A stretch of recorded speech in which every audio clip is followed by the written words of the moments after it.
আমরা যেটা করতে চাইছি, এই কৃষক কার্ডটা হবে ব্যাংক কার্ডের মতনই, ওটাতে একটা চিপ থাকবে, এবং আমরা বাংলাদেশের যত কৃষি জমি যা আছে সবগুলোকে একটা সার্ভারের ভিতরে আমরা নিয়ে আসব। কোন কৃষক কোথায়, তার নাম কি, সে কতটুকু জমি ওন করছে, নাকি সেটার সে লিজ নিয়েছে, লিজ নেক অথবা ওন করুক, সেটাতে সে কি কি চাষ করছে।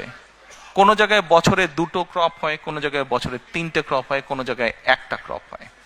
কাজেই তার কোন কি ক্রপ হচ্ছে সেই হিসাবও আমরা পুরা রেডি করব। আচ্ছা, এখন রেডি করে যেটা আমাদের টার্গেট বা এইম, আমাদের যার একটা হচ্ছে ফসল, যার 2টো হচ্ছে, তাকে আমরা যে কোনো একটা ফসলের ফুল সাপোর্টটা দেওয়ার চেষ্টা করব।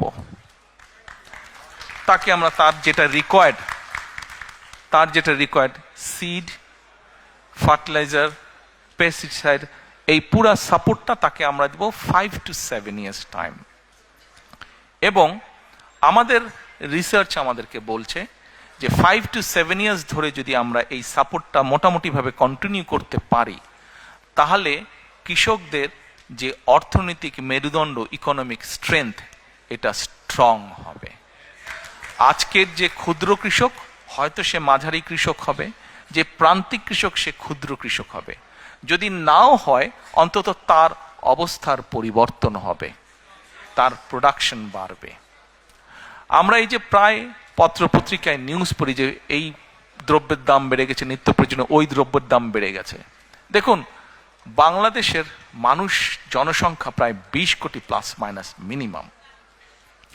এই জনসংখ্যাকে যদি আপনার ফুড সাপ্লাই দিতে হয়, আমাদেরকে অবশ্যই আমাদেরকে এগ্রিকালচারের প্রোডাকশন বাড়াতে হবে।